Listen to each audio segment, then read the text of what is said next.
Hi everybody, my name's Laura Schmidt. I'm a physical therapist at North Point.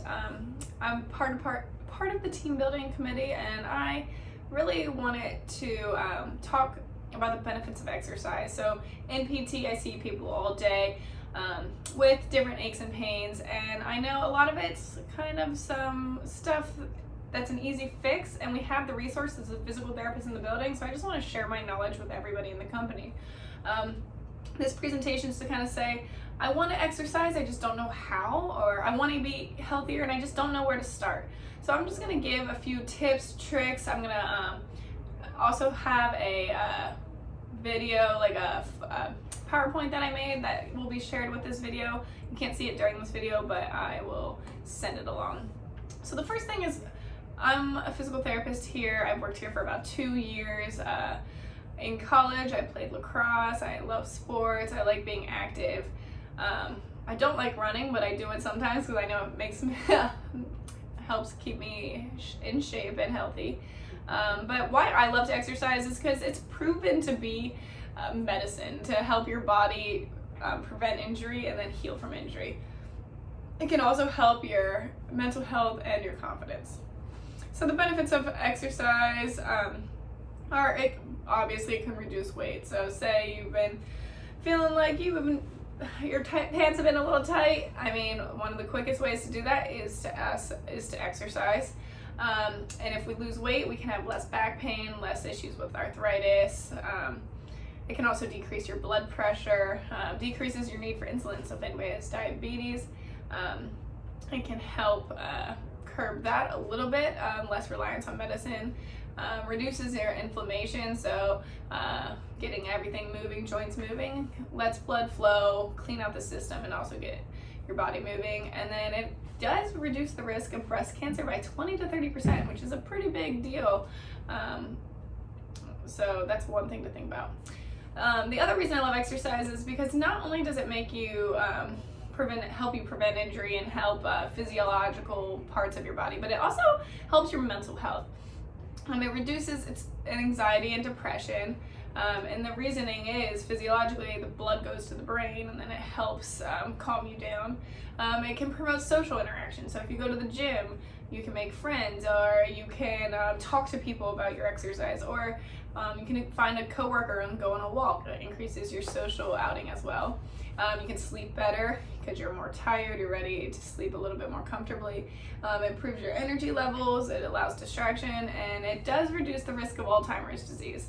So I never have been in a moment where I'm like, oh man, I'm so glad I didn't work out today. I'm usually always like, oop, I can tell I didn't work out today because I'm angry or I'm not as motivated to do anything.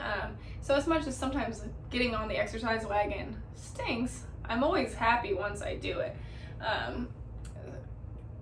I found this really good quote from a doctor. It says, exercise can be used like a vaccine to prevent disease and a medication to treat disease. If there were a drug with the same benefits as exercise, it would instantly be the standard of care. So that just tells me, like, I think that's a beautiful quote. Exercise can be a free and easy way to help mitigate your pain, to help you feel better, to help prevent other diseases. And that's why I'm passionate about sharing it with my patients and also with you guys. Another thing about losing weight and staying healthy is diet. Honestly, diet is majority part of losing weight, and it's just recommended. Fill your plate with fruits and veggies. Avoid the inner circles of the grocery store. Try to stay on the perimeter. Get the healthy, fresh food and vegetables. Avoid salty foods, high processed foods. So anything in a bag that's processed somewhere is probably not the best for you. Obviously, I'm not saying you never have to eat that, because I love pretzels and cookies too. So just eat it in moderation.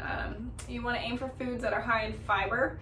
So oats, beans, fruits, veggies, and sweet potatoes. And the thing that I think is the most important is drinking water. Water is a great natural way to, one, make you feel better, increase energy levels, and also satiate your hunger. So if you're ever like sitting there and you're thinking you're really hungry, I usually try to drink a glass of water right off the bat so that If in 20 minutes I'm still hungry after that, then I know I was actually hungry. But sometimes when you're thirsty, it kind of masks itself as hunger. It can be very confusing. They recommend to drink half your body weight in ounces. So if you weigh 140 pounds, you should be drinking 70 ounces of water. I have one of those big 32-ounce hydro flasks, so I drink one as soon as I wake up in the morning. I drink one throughout the morning, one in the afternoon, and then whatever I drink with my meals. Okay, common misconceptions about exercise. Well, I need the gym to exercise. Okay, yes, the gym helps, and it can help have lots of things there, but you don't necessarily have to go to the gym to work out. That's majority of the exercises I'm about to show you, you can do in your own house. So don't use that as an excuse. It's an easy excuse, but it should not be the best excuse, because you can use common things at home where you don't need any equipment at home. I should not exercise if I have pain is another misconception. That is, to an extent, true. However, there is a difference between muscle fatigue and stretch that some people don't understand. Those are okay. You can have muscle soreness, you can have a stretch pain.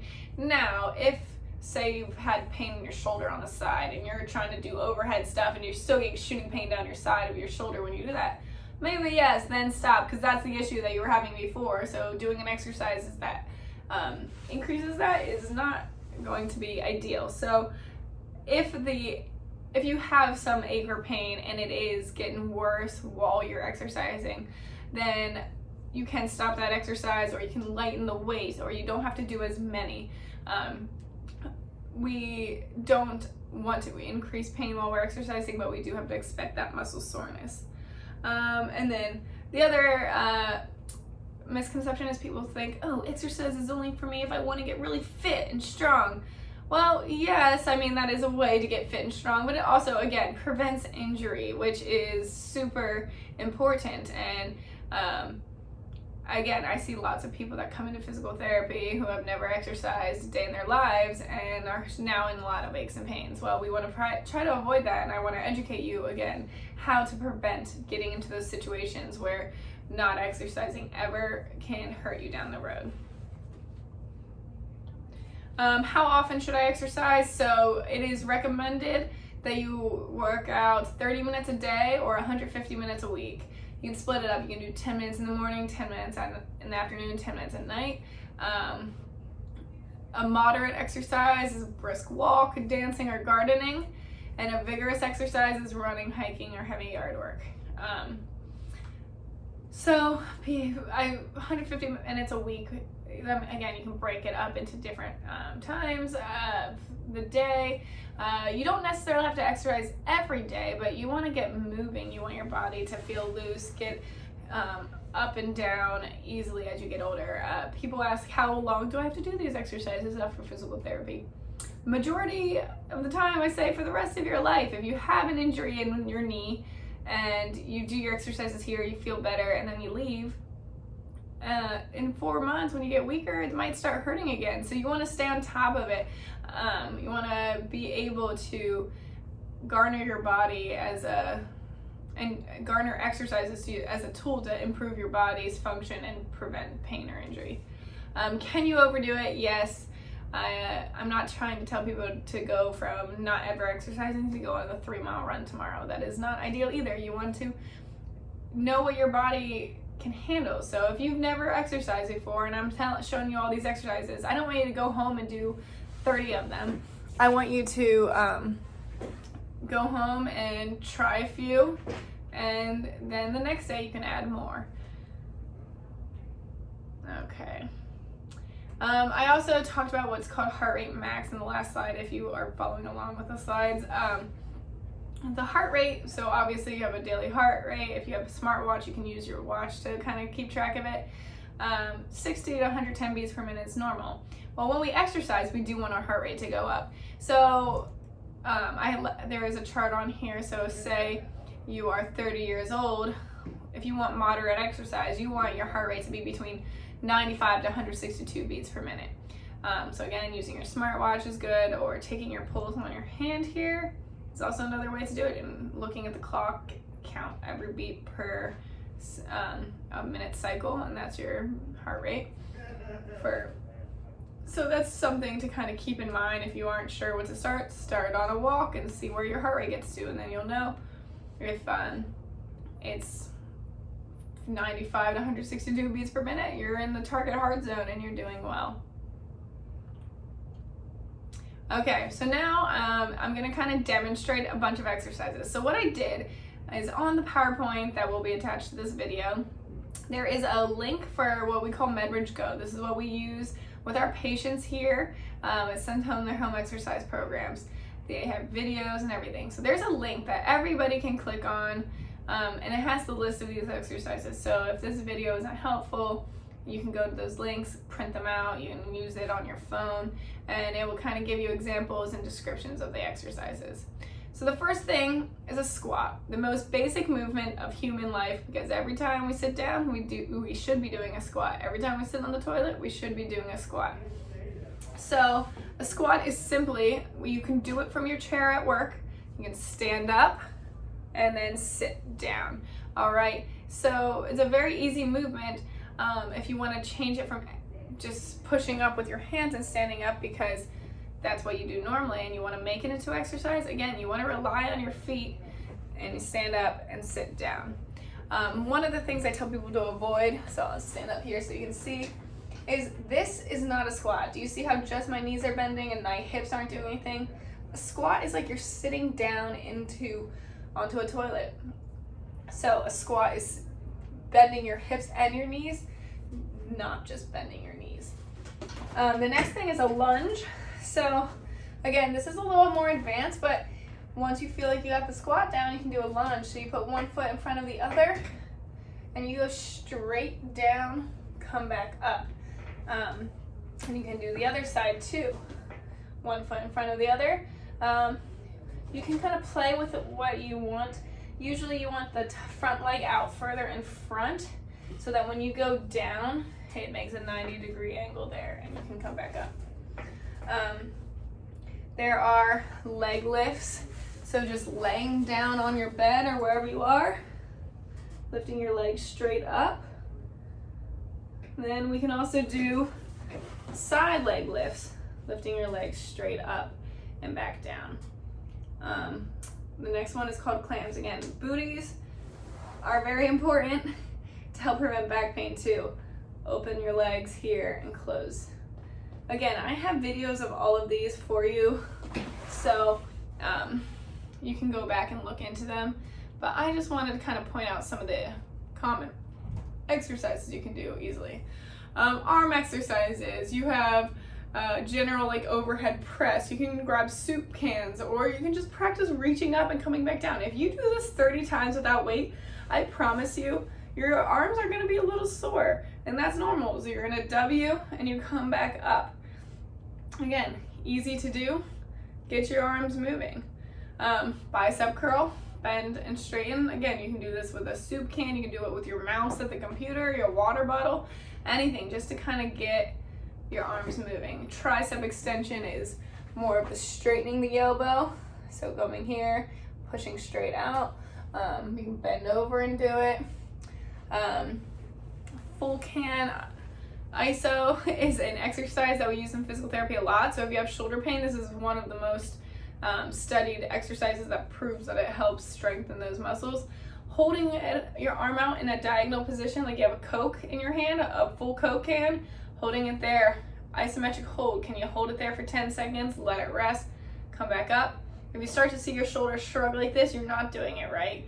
So you gotta bring it back down. Which reminds me, when you're doing arm exercises, you wanna make sure that you're not doing this every time, because then you're just using these neck muscles and then you start to get neck pain. So I tell people, do stuff in front of my mirror if you can. Just kind of pay attention.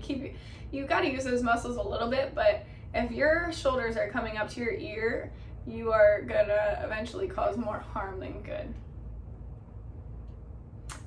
Core exercises, so abdominal exercises. Our abs are pretty much a brace in the front of us that help protect our back from injury. So a lot of times it should be working every time we reach or move. But if anybody has an injury or a back pain or got in a rear-ended accident, that can cause that muscle to temporarily turn off, and then our brain kind of forgets what to do. So I tell people to practice engaging their core. So sometimes just being mindful about it and realizing like, oh, that's what you're supposed to do can help. So to start that, I have people lay on a table or a bed. I'm gonna raise up so you can see me a little bit better. You're gonna lay down with your knees bent, and in this position, you just want to slightly flatten your back into the table, or the other idea is pulling your belly button down and up. That's gonna engage your tummy muscles. That is your core. So just learning how to turn it back on is really hard and takes a lot of practice. So the idea is you either flatten your back to the table or you pull your belly button down and up. I have sometimes we want to teach people how to breathe appropriately too. So in this position with your tummy tight, you want to take a deep breath. It's called diaphragmatic breathing. So you inhale through your stomach. So if I have my hands on my chest and my stomach, when I take a deep breath, you should see the bottom hand move, not the top hand. So this is another calming. It's also good for you if you have anxiety to help relax you. Or also if women with pelvic floor issues, diaphragmatic breathing can help with that urge incontinence or urinary incontinence that you may struggle with. So laying here, taking a deep breath in through your nose, just laying there. You can even do it sitting up, diaphragmatic breathing. You can just sit here.